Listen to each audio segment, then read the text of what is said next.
నమస్తే, welcome to వార్తా 9 news bulletin. ముందుగా హెడ్లైన్స్ చూద్దాం.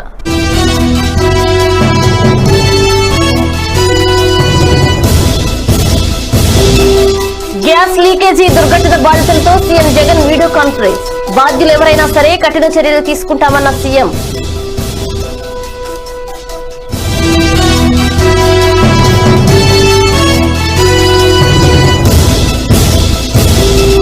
రాష్ట్రంలో నేటి నుంచి షరతులతో కూడిన సాధారణ జీవనం. గ్రీన్ జోన్లలో అన్ని కార్యకలాపాలకు అనుమతిచ్చిన CM KCR.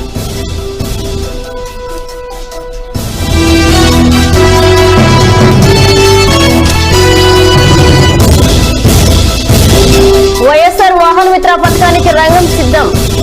June 4న CM Jagan చేతుల మీదుగా ఆన్లైన్ చెల్లింపులు.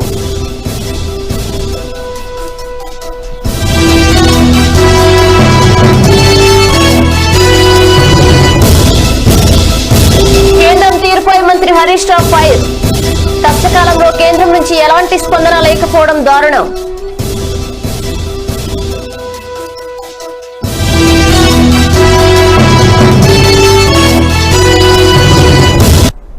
ఇక బులెటిన్ లో డీటెయిల్స్ చూస్తే, మీ ఇంట్లో బిడ్డే ముఖ్యమంత్రి స్థానంలో ఉన్నాడు, ఏ ఒక్క కుటుంబానికి అన్యాయం జరగనివ్వరు అని విశాఖ గ్యాస్ లీక్ బాధితులకు సీఎం వైఎస్ జగన్ భరోసా ఇచ్చారు. గ్యాస్ లీక్ దుర్ఘటనకు బాధ్యులు ఎవరైనా సరే వదిలిపెట్టబోమని, కఠిన చర్యలు తీసుకుంటామని స్పష్టం చేశారు. కంపెనీలో మరోసారి అలాంటి ప్రమాదం చోటు చేసుకోకుండా చర్యలు తీసుకుంటామన్నారు సీఎం. అవసరమైతే కంపెనీని తరలిస్తామని, ఇప్పటికే 13,000 టన్నుల స్టెరైన్ ను కొరియాకు పంపించామని స్పష్టం చేశారు. గ్యాస్ ప్రభావిత 5 గ్రామాల 8 కాలనీలో 19,893 మందికి 10,000 చొప్పున ఆర్థిక సహాయాన్ని సోమవారం ఆయన కంప్యూటర్ లో బటన్ నొక్కి విడుదల చేశారు. ఈ సందర్భంగా వీడియో కాన్ఫరెన్స్ ద్వారా విశాఖ కలెక్టరేట్ కు వచ్చిన బాధితులతో మాట్లాడారు సీఎం. కూర్చున్నాడు, మీ రకాలుగా మీకు తోడుగా ఉంటుందని మనస్ఫూర్తిగా కూడా చెప్తా ఉన్నామ్మా. ఏ ఒక్కరికి ఏ అన్యాయం జరిగినా కూడా ఈ ప్రభుత్వం గమ్మునుండదమ్మా. ఈ ప్రభుత్వం అన్ని రకాలుగా మీకు తోడుగా అండగా ఉంటుందని చెప్పి మరొక్కసారి మీ అందరికీ కూడా భరోసా ఇచ్చి నేను చెప్తా ఉన్నానమ్మా. పూర్తిగా మనసులో మీరు పెట్టుకోండి, మీ బిడ్డే ముఖ్యమంత్రి స్థానంలో కూర్చున్నాడు, మీ ఇంట్లో మీ బిడ్డే కూర్చొని ఉన్నాడు ఈ స్థానంలో. ఏ ఒక్కరికి అన్యాయం జరగనేనమ్మా.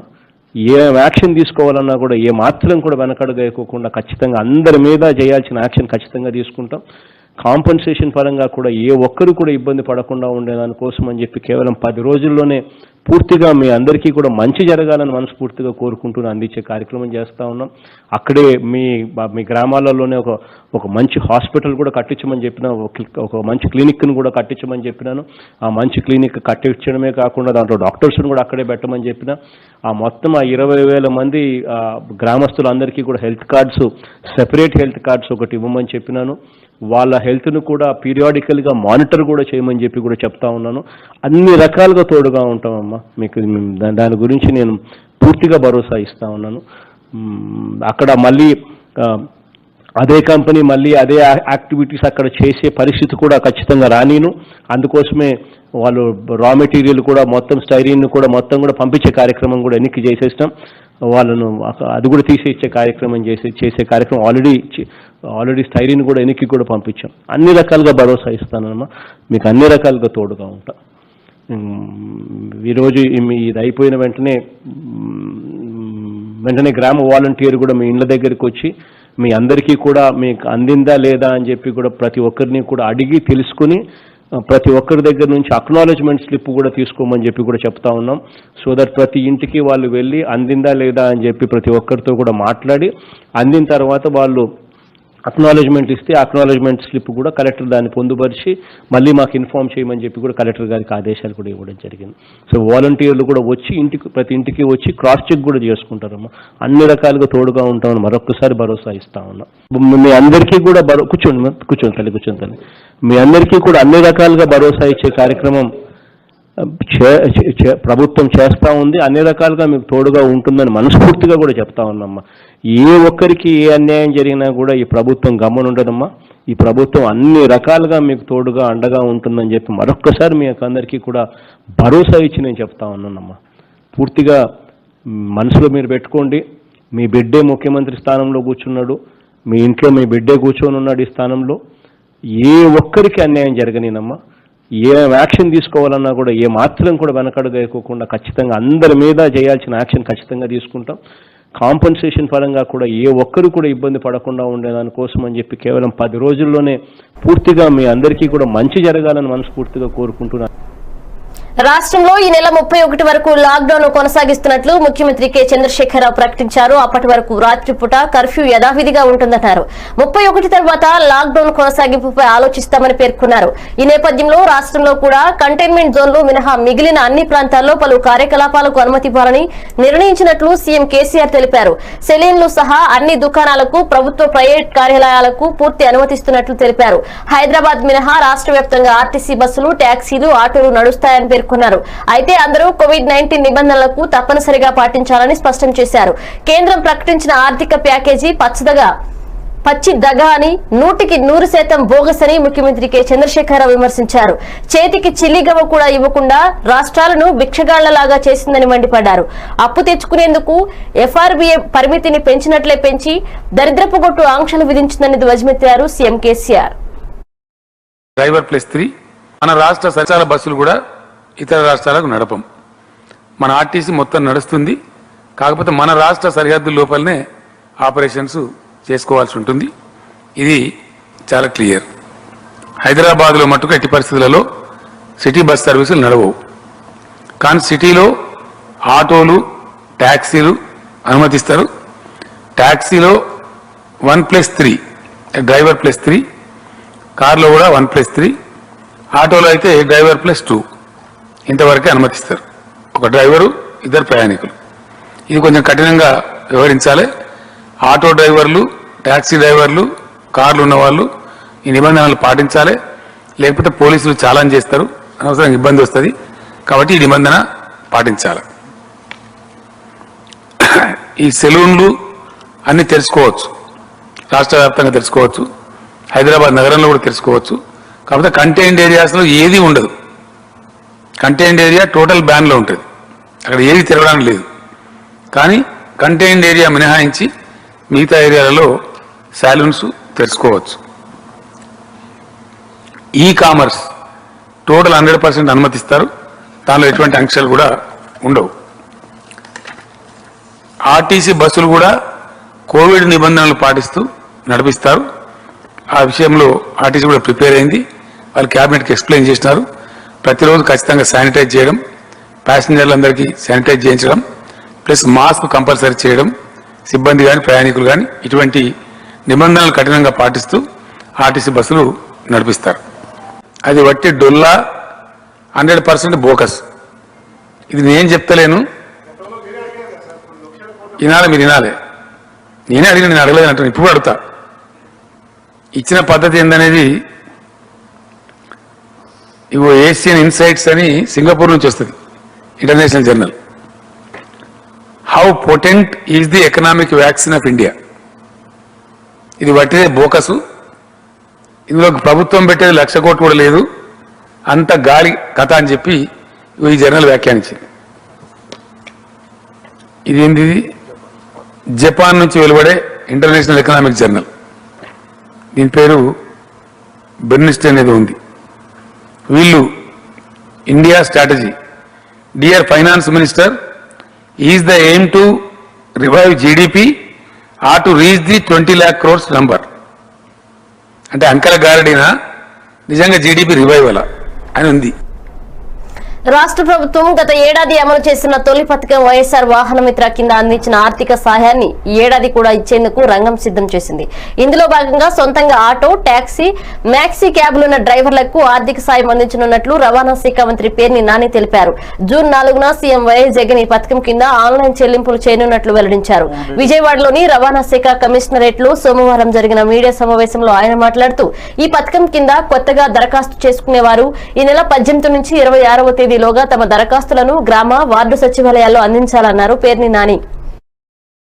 పాదయాత్రలో వారు ఇచ్చినటువంటి హామీలు అమలు చేసే క్రమంలో మొట్టమొదటి హామీ అమలులో భాగంగా మొదటి హామీని వాహన మిత్ర ఆటో డ్రైవర్లందరికీ కూడా, అంటే ఓనర్ కమ్ డ్రైవర్లు ఎవరైతే ఆటో వృత్తి, ఆటో, మ్యాక్సీ క్యాబ్, ట్యాక్సీ ఈ మూడింటిని సొంతంగా కొనుక్కుని వృత్తిగా దాన్ని నడుపుకుంటూ వృత్తిగా జీవిస్తున్న వారందరికీ కూడా వాహన మిత్ర అనే పథకం ద్వారా 2,36,334 మంది లబ్ధిదారుల్ని ఎలిజిబుల్గా గుర్తించి వారందరికీ కూడా 10,000 రూపాయలు ఆటో రిపేర్లు మరియు ఇన్సూరెన్స్ కానీ ఇట్లాంటి కట్టుకుంటా కానీ 10,000 రూపాయల ఆర్థిక సహాయాన్ని అందించడం జరిగింది. ఆ 2,36,334 మందిలో బీసీ కులాలకు సంబంధించిన వారు 1,05,932 ఉంటే, ఎస్సీ కులాలకు సంబంధించిన వారు 54,485 మంది ఉంటే, ఈబీసీ సంబంధించిన వారు 13,091 మంది ఉంటే, కాపులకు సంబంధించి 27,107 మంది, అలాగే షెడ్యూల్ జాతుల వారు అంటే ఎస్టీలకు సంబంధించి 8,762 మంది, మైనార్టీలంతా కలిపి 25,517, అలాగే బ్రాహ్మిన్స్ 509 మంది, క్రిస్టియన్కి సంబంధించి 931 మంది. వీరందరినీ కూడా సామాజికంగా ఈ రకంగా లబ్ధిదారుల యొక్క వివరాలు మీకు అందజేయడం జరిగింది. అలాగే రేపు అది అక్టోబర్ 4వ తారీఖు కిందటి సంవత్సరం ఈ పథకాన్ని లాంచ్ చేయడం జరిగింది ఏలూరులో ముఖ్యమంత్రి గారు. ఈ సంవత్సరం 2వ విడతగా జూన్ 4వ తారీఖున వాహన మిత్ర ప్రోగ్రామ్ని జగన్మోహన్ రెడ్డి గారు ముఖ్యమంత్రి గారు లాంచ్ చేయబోతున్నారు. దానికి లాంచ్ చేయడానికి ముందుగా లబ్ధిదారుల యొక్క ఎంపిక కానీ లేదా అప్లికేషన్స్ కానీ దాని గురించి మీ ద్వారా ఒకసారి. కేంద్రం తీరుపై మంత్రి హరీష్ రావు ఫైర్ అయ్యారు. కష్టకాలంలో కేంద్రం నుంచి ఎలాంటి స్పందన లేకపోవడం దారుణమన్నారు. మీడియాతో మాట్లాడిన ఆయన కష్టకాలంలో ముఖ్యమంత్రి కేసీఆర్ పేదలకు 12 కిలోల బియ్యం, 1,500 నగదు పంపిణీ చేశామని మంత్రి చెప్పుకొచ్చారు. ఇందుకోసం 2,500 కోట్లను 2 విడతలుగా పేదల అకౌంట్లలో వేశామని చెప్పారు. కేంద్రం మాత్రం 5 కిలోల బియ్యం ఇచ్చి చేతులు దులుపుకుందని విమర్శించారు. అప్పులు తీసుకునేందుకు కేంద్రం షరతులు విధించిందని ఫైర్ అయ్యారు. కష్టకాలంలో ఇలా షరతులు విధించడం ఏంటని హరీష్ రావు ప్రశ్నించారు. తెలంగాణ ప్రభుత్వం ప్రజల సంక్షేమానికి కట్టుబడి ఉందన్నారు. కోట్లాది మంది ఇబ్బంది పడతా ఉన్నారు. మన ముఖ్యమంత్రి గారు తెలంగాణ ప్రభుత్వం మరి 12 కేజీల ఉచిత బియ్యం ఇచ్చాం. అదేవిధంగా 1,500 రూపాయలు కూడా ప్రతి రేషన్ కార్డు మీద కూడా ఇచ్చాం. కానీ అది ఏములు కూడా మరి కొంత సరిపోయినటువంటి పరిస్థితి. ఇవాళ ఇంత కష్టకాలంలో కూడా మన ముఖ్యమంత్రి గారు కేసీఆర్ గారు ఏదో కొంత ప్రజల్ని కాపాడాలని ఇవాళ ప్రభుత్వం మరి దాదాపు 2,500 కోట్ల రూపాయలు 2 దఫాలుగా మనం ఈ 1,500 రూపాయల చొప్పున ఇచ్చాం. కానీ ఇలా కేంద్ర ప్రభుత్వం చూస్తా ఉంటే ఏ రకమైన స్పందన కూడా రాలేదు ఇలా కేంద్రం నుంచి. కేవలం 5 కిలోల బియ్యం ఇచ్చి ఊరుకున్నదే తప్ప పేదల విషయంలో తగిన సహకారం ఇలా కేంద్ర ప్రభుత్వం నుంచి రావడం లేదు. అప్పు తీసుకోమన్నారు, ఆ అప్పు కూడా షరతులు పెట్టింది కేంద్ర ప్రభుత్వం. ఇప్పుడు ఇలాంటి కష్టకాలంలో షరతులు పెట్టవచ్చా? కావాల్సింది ఆర్థిక వ్యవస్థ దెబ్బతిన్నది కనుక ఆర్థిక వ్యవస్థలో కొంత మార్పు రావాలి, కొంత మనీ అనేది మార్కెట్ లోకి రావాలి. కానీ ఇప్పుడు కూడా షరతులు పెట్టి రాష్ట్రాల మీద ఒత్తిడి పెట్టేటి కొన్ని రుద్దేటువంటి ప్రయత్నం ఇలా కేంద్ర వృత్తి కళాకారులు వృత్తి మీద ఆధారపడేటువంటి జీవనాధారం సాధించే కోట్లాది మంది ఇబ్బంది పడతా ఉన్నారు. మన ముఖ్యమంత్రి గారు తెలంగాణ ప్రభుత్వం మరి 12 కేజీల ఉచిత బియ్యం ఇచ్చాం. అదేవిధంగా 1,500 రూపాయలు కూడా ప్రతి రేషన్ కార్డు మీద కూడా ఇచ్చాం. కానీ అది ఏములు కూడా మరి కొంత. పోతిరెడ్డిపాడు కెపాసిటీ పెంపుతోనే సీమకు నీటి కష్టాలు పోతాయని కమలాపురం ఎమ్మెల్యే రవీంద్రనాథ్ రెడ్డి పేర్కొన్నారు. పార్టీ కార్యాలయంలో ఏర్పాటు చేసిన మీడియా సమావేశంలో ఆయన మాట్లాడుతూ రాయలసీమ వాసులకు నీటి కష్టాలను పాలద్రోలేలా దివంగత నేత వైఎస్ జలయజ్ఞం ప్రవేశపెట్టారు. ఆయన హయాంలో తెలంగాణలో 60% ప్రాజెక్టులు నిర్మిస్తే 40% ప్రాజెక్టులు రాయలసీమలో నిర్మించారు.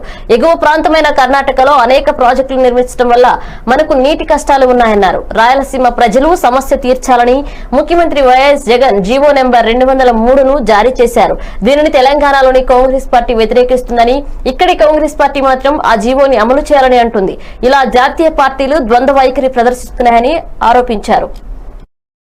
బడ్జెట్ జీరో ఉన్న పరిస్థితుల్లో కమలాపురం 68 మందికి 27,56,500 రూపాయలు వాళ్ళందరికీ కూడా ఈరోజు సీఎం రిలీఫ్ ఫండ్ కింద ఈ ఆరోగ్యం బాగలేని పరిస్థితుల్లో వాళ్ళు సొంత నిధులతోటి ఎక్కడన్నా, ఎందుకంటే ఆరోగ్యశ్రీలు రాకపోకుండా ఉన్న పరిస్థితుల్లో వాళ్ళు సొంత నిధులతోటి ఎక్కడన్నా హాస్పిటల్లో చేయించుకొని ఉంటారు, బాగు చేయించుకొని ఉంటారు. సో అటువంటి వాళ్ళందరికీ కూడా, ఎందుకంటే అప్పుడు వాళ్ళు కాకూడదు అన్న ఉద్దేశంతో వారికి అందరికీ కూడా మన జగనన్న, మన ముఖ్యమంత్రి గారు మనందరికీ కూడా సానుకూలంగా స్పందించి వారికి అందరికీ కూడా ఇవ్వడం నిజంగా కూడా ముఖ్యమంత్రి గారికి కృతజ్ఞతలు వ్యక్తపరుస్తున్నారు అన్నమాట. సో చాలా మంచి కార్యక్రమం నిజంగా.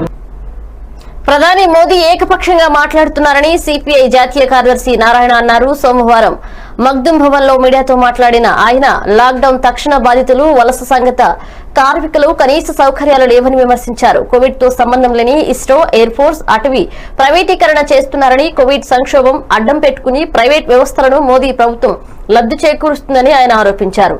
తక్షణం 10,000 రూపాయలు వలస కార్మికులకు ఇవ్వాలని డిమాండ్ చేశారు. ఆయన కార్పొరేట్ కంపెనీకి అప్పగిస్తూ ఉంది. ఈ కర్ఫ్యూలో ప్రతిపక్ష పార్టీలు, ప్రజలు, ప్రజాస్వామ్యవాదులు ఇల్లు వదిలి బయట రాబాకని చెప్పి ఆదేశించారు. ఈ సమయంలోనే ఇంట్లో లేనప్పుడు దొంగలెట్ట పడతారో ఆ పద్ధతుల్లో అటు ప్రధాని మోడీ కానీ, నిర్మలా సీతారామన్ కానీ అంగీకృత విధానాలు, భారతదేశ అంగీకృత విధానాలు, పబ్లిక్ సెక్టార్స్, ఈ పబ్లిక్ సెక్టార్స్ జోలికి పోవాలంటే కనీసం పార్లమెంట్లో చర్చ జరగాల.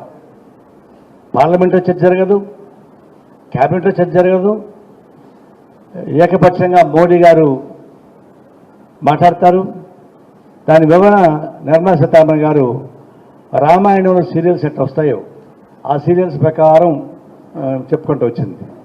అవును, సీరియల్ ఏం చేస్తారు, మంచి టెన్షన్ ఉన్నప్పుడు ఈ నెక్స్ట్ వచ్చే వారం వేస్తామని చెప్పి ప్రకటిస్తారు. అట్లా నిర్మలా సీతారామన్ కూడా 5 మాటలు ఈ టెన్షన్తో పెట్టి చేసింది. తీరా రామాయణం అంతా విన్నదాకా రాముడు సీతకి ఏం కావాలని ప్రశ్న అడగాల్సిన పరిస్థితి ఏర్పడింది. ఏం చెప్పింది ఆమె? ఎవరి కోసం మాట్లాడింది? పాయింట్లెస్ స్పీకర్ తయారైంది.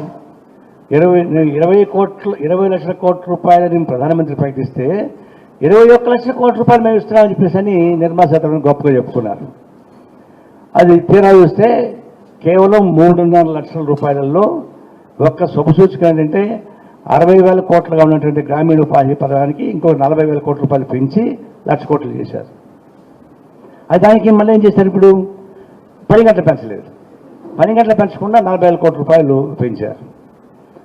అట్లాగే ఇప్పుడున్నటువంటి రాష్ట్రాలకి రుణాల సౌకర్యాన్ని 5% చేస్తామని చెప్పి మీరు మా నిబంధనలు లోబడే ఉండి మీరు చేయాలని చెప్పేసి రాష్ట్రాలకి ఆన్సర్ ఇస్తున్నారు. అంటే గుర్రానికి మూతి కట్టేసి గుగ్గుళ్ళు పెడితే ఎట్లా ఉంటుందో రాష్ట్ర ప్రభుత్వాలకి ఆ విధంగా నోర్లు కట్టేసి ప్రకటిస్తూ ఉన్నారు. ఇది రాష్ట్రాలను అవమానపరచడమే, ప్రజలను అవమానపరచడమే. ఇంత చేసిన అడిగింది ఏంటి ప్రశ్న? తక్షణం బాధితులు ఎవరు? లాక్డౌన్ తక్షణ బాధితులు వలస కార్మికులు, అసంఘటిత కార్మికులు. అసంఘటిత కార్మికుల కన్నా వాళ్ళు ఇళ్ళ కాడ నుంచి పనిచేస్తారు. వలస కార్మికులు పెళ్ళాంపేటలు వదిలిపెట్టి 100 కిలోమీటర్లు దాటి వస్తున్నారు. ఎక్కడ బీహారు, ఎక్కడ తమిళనాడు, ఎక్కడ కలకటా, ఎక్కడ ఆంధ్రప్రదేశ్. ఆడ వదిలిపెట్టి వచ్చిన తర్వాత వాళ్ళకి పని లేదు, తిండి లేదు, వసతులు లేవు, ఇళ్ళకి పోవాలంటే ట్రాన్స్పోర్ట్ లేదు. దీని గురించి కేంద్ర ప్రభుత్వానికి కనీస జ్ఞానం కూడా లేదు. ఎంత అన్యాయం అంటే ప్రధాని నరేంద్ర మోదీ తీసుకున్న లాక్డౌన్ నిర్ణయంతో ప్రపంచం ఆశ్చర్యపడేలా కరోనా మరణాలు అరికట్టగలిగామని భాజపా ఎంపీ జీవీఎల్ నరసింహారావు తెలిపారు. కరోనా వైరస్ వల్ల అభివృద్ధి చెందిన దేశాల్లోనూ ప్రాణ నష్టం జరిగింది. భారతదేశంలో కరోనా తీవ్ర స్థాయిలో విజృంభిస్తుందని, ఏప్రిల్ నెలాఖరికి కోట్లాది మంది చనిపోతారని అమెరికాలోని ప్రసిద్ధ వర్సిటీలు, విదేశీ పత్రికలు మార్చిలో అంచనా వేశాయి. కానీ లాక్డౌన్ నిర్ణయం వల్లే దేశంలో తక్కువ స్థాయి వ్యాప్తి జరిగిందన్నారు. ప్రజల ఆహార భద్రత కోసం కేంద్రం పెద్ద ఎత్తున సాయం చేసింది. కేంద్రం ఏమీ చేయలేదన్న అపోహలు తగవని పేర్కొన్నారు జీవీఆర్.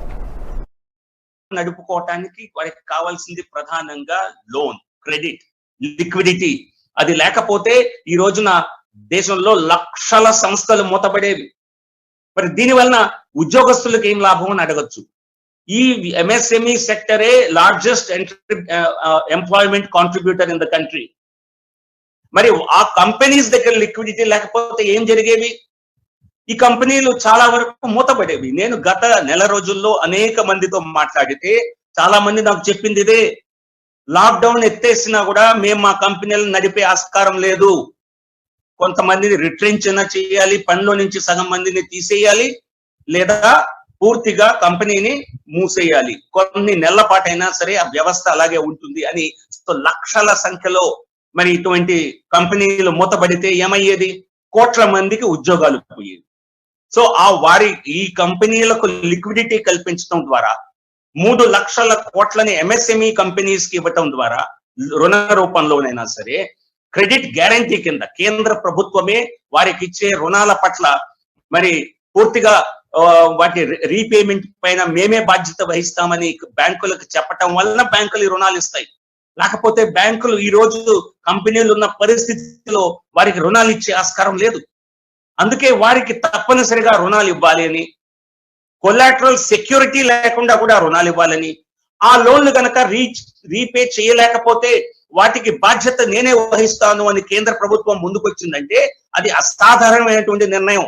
3 లక్షల కోట్ల వలన మరి కోట్ల ఉద్యోగాలు ఈ రోజు నిలబడతాయి. మరి ఉద్యోగస్తులకి తలా కొన్ని వేల రూపాయలు ఇచ్చేయచ్చు కదా అంటే మరి ఆ 2,000, 3,000, 5,000 ఇచ్చినందువలన వాళ్ళ ఉద్యోగాలు నిలబడవు. ఒకసారి దీనికంటే వారి ఉద్యోగ భద్రతని కాపాడటమే కేంద్ర ప్రభుత్వం ముందున్నటువంటి లక్ష్యం.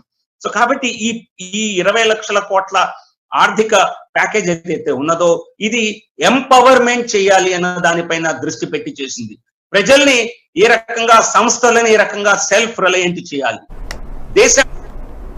దేశంలో 30 మున్సిపాలిటీల్లోనే కరోనా కేసులు ఎక్కువగా నమోదవుతున్నాయన్నారు కేంద్ర మంత్రి కిషన్ రెడ్డి.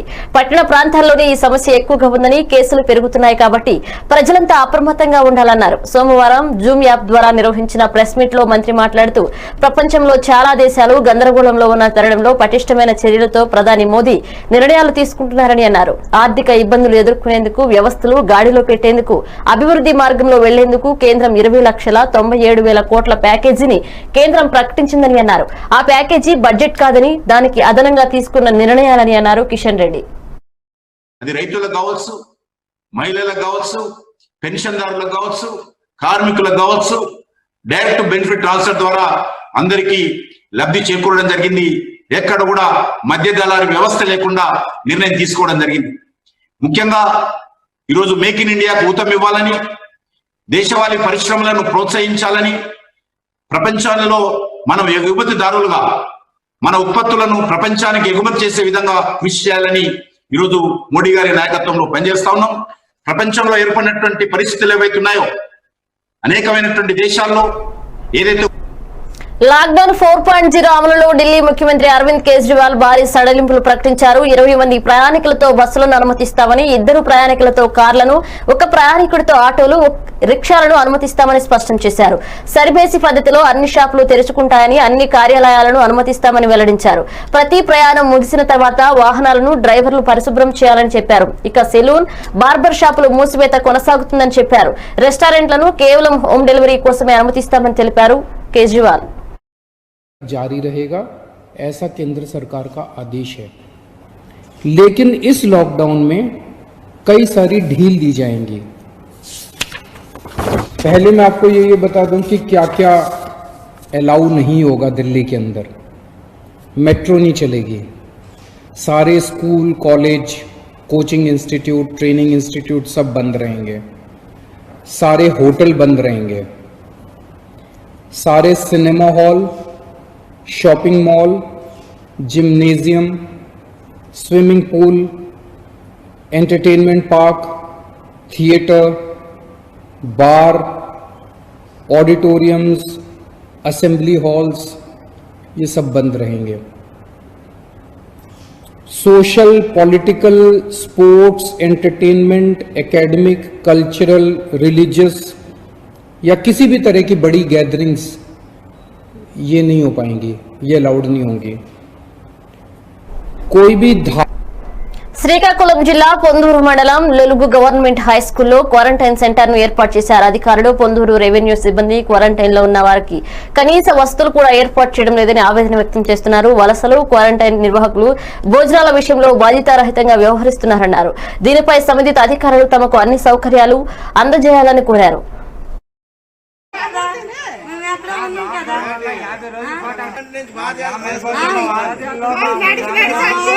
పూర్తిగా మాకు లైట్ లేదు.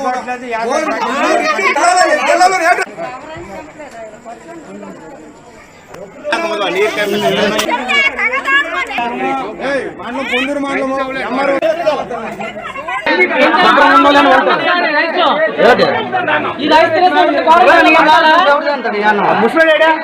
చూడండి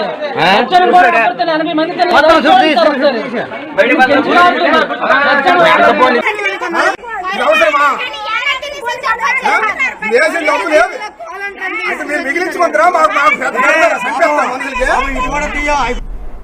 శ్రీకాకుళం జిల్లా రణస్థలం సెంటర్ లో హెచ్చర్ల ఎమ్మెల్యే గొర్రెల కిరణ్ కుమార్ వలస కార్మికులకు అండగా నిలిచారు. అరబిందో కంపెనీ ప్రైవేట్ విద్యా సంస్థల ఆధ్వర్యంలో బస్సులను ఏర్పాటు చేశారు ఆయన. ఈ కార్యక్రమంలో CI Malleswararao, SI Srinivasarao, Aurobindo company Rajareddy, DGM Venkatrao తదితరులు పాల్గొన్నారు.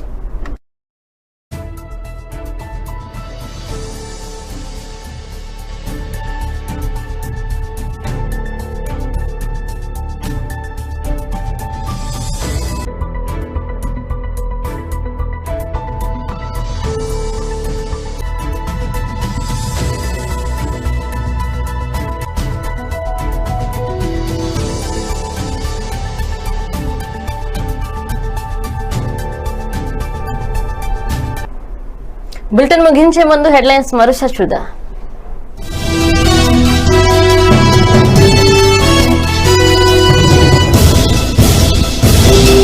గ్యాస్ లీకేజీ దుర్ఘటన బాధితులతో సీఎం జగన్ వీడియో కాన్ఫరెన్స్. బాధ్యులు ఎవరైనా సరే కఠిన చర్యలు తీసుకుంటామన్న సీఎం.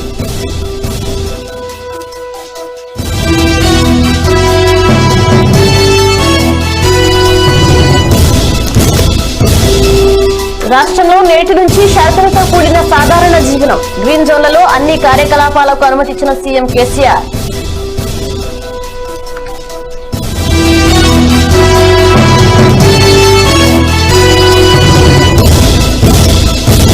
వైఎస్ఆర్ వాహన మిత్ర పథకానికి రంగం సిద్ధం. జూన్ 4 నుంచి సీఎం జగన్ చేతుల మీదుగా ఆన్లైన్ చెల్లింపులు.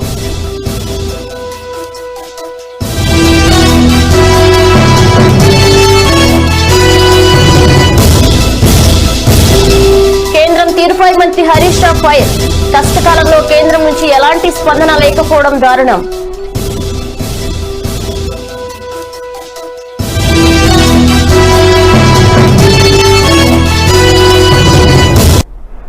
ఇవి బులెటిన్ అప్డేట్స్. కీప్ వాచింగ్ వార్తా 9 న్యూస్. నమస్కారం.